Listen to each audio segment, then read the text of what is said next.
Greetings, blessed rise. How have you guys been? I've been busy. I've just been moving, and it's been cold. Like when I say it's cold in Florida, people are like, "Seriously, what are you talking about?" But I am from the tropics, so I love the warmth. No question about that. So, anyways, since we do a meet and greet right this song, let's get into the video. So today I'm gonna talk about the CMUD cleansing mask, because it's a scrub and also a mask, and because it has fine particles in it, you'll get from the frankincense powder, you get small particles, because majority of it will dissolve when you add the water to it, but you'll get small particles from that. And you also get small particles from like the kelp and the bladderwort seaweed is very finely powdered, so you probably not get any scrubbing action from that. But the kelp, yes, you'll get a little scrubbing action from the kelp, but the power of the scrubbing action is coming from the amber.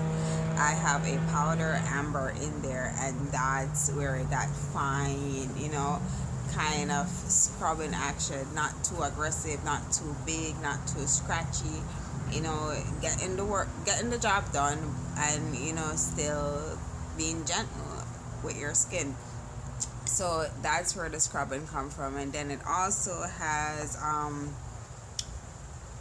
Rochelle clay goat milk powder for exfoliation to help, and the lactic acid eat up that dead skin on the top layers of our face. It has camu powder, which has is high in vitamin C, so that is gonna give you the brightness.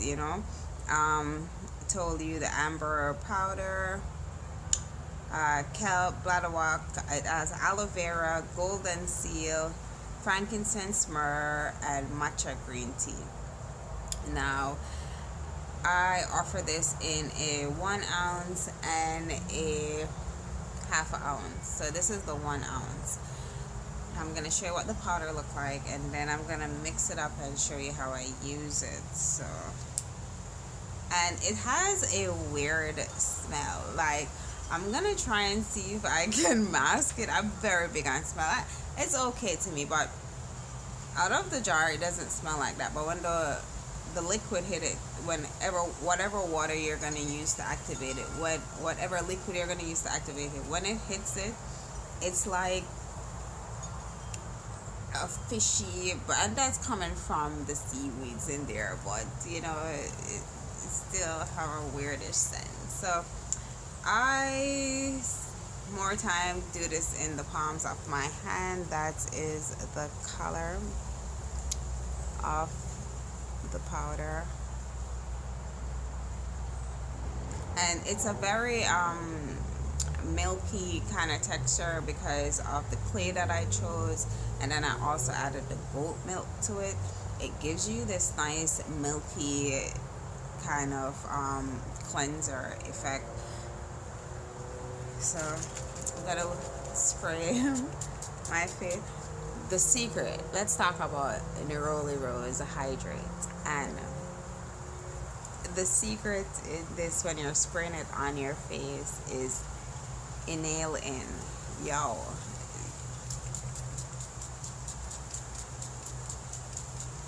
because we have a tendency to want to hold our breath, when we're spraying water. It's just, you probably think so like a drone, but just inhale in.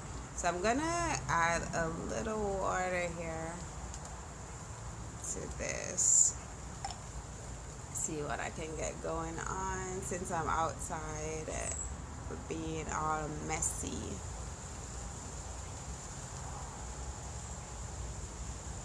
And I'm only add a little water at a time until I get the texture that I want. And I'm looking for like a not too liquidy, not too thick kind of texture.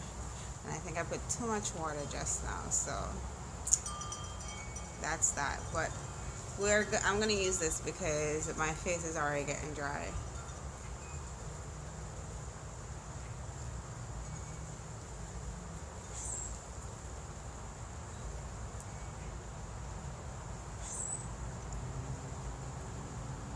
So you see how it can just glide and slip. You never want to tug on your face. You should be moving freely, no tugging. It should be a fluid movement. Now, you're gonna feel the little grits and grains in here, and keep in mind you're in charge, so you can go in, go hard, be gentle. The pressure is up to you. How long you exfoliate is up to you. If I'm going to be like, if I'm going in with a deep clean exfoliation, I do that at night. Give my skin some time to rest. So I'm gonna spray a little bit of hydrosol on my hand to get a little bit more movement going. I'm messing my clothes up, but I'm going out.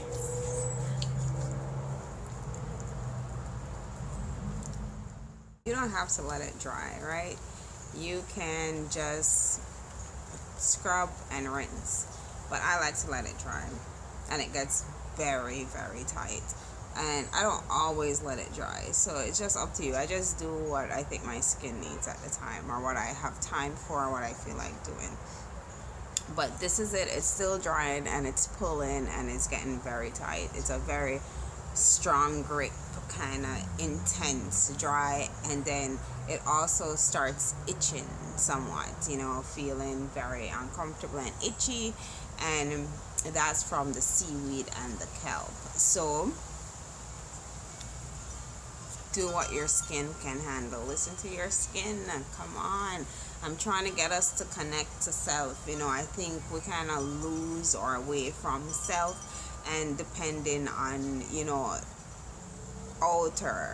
depending on outer, what people is saying and what people are doing, but we're not paying attention to self. Now, because somebody said I'm leave it on for half an hour, that doesn't mean half an hour is going to work for you. Listen to your body and don't try to beat it into submission. That's what I think. So do whatever, let it dry however you're comfortable to. And right about now it is fully dry, so I think I am going to go rinse. So I am all rinsed and clean. I'm feeling very clean. So I'm gonna put back some moisture in.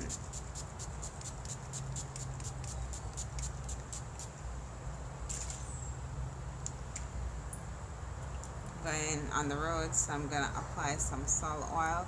I'm just doing 1 squirt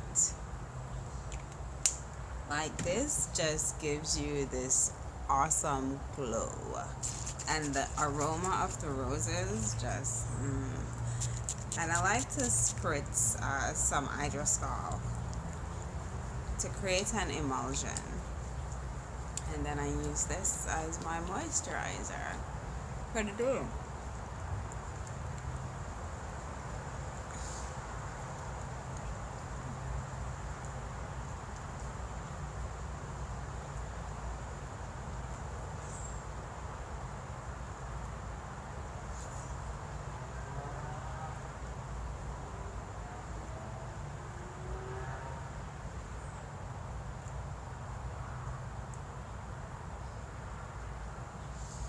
I just had a moment right there. That was awesome. So yeah, and this is what I do most of the day. I don't put on anything else. Occasionally I'll feel like putting on a lippy or some eyeshadow or this tinted face oil, but more time, this is it. I am comfortable in my skin, I am comfortable in my face, and there's nothing wrong with wanting to put on makeup or put yourself together, but when you're using it as a crutch, you have to look into that. When you can't leave the house without a full face of makeup, look into that. You should be able to, just run out uncaring, uncandy in your natural state, and you're good with that. So I've always wanted makeup optional skin because I struggle with acne in my teens and early 20s. So, and even then, when I was struggling, I could not wear a full face of makeup because it just felt weird to me. It just felt weird, it looked weird, and I was not doing my skin any justice by putting on gunk on it and adding stuff for it to try and clean up. So, after I got my acne under control, I was like, perfect. This is what my skin, should look like. And every now and then, I will feel like eating cookies and cheat tricks. I'm not gonna lie, even if it's the natural kind.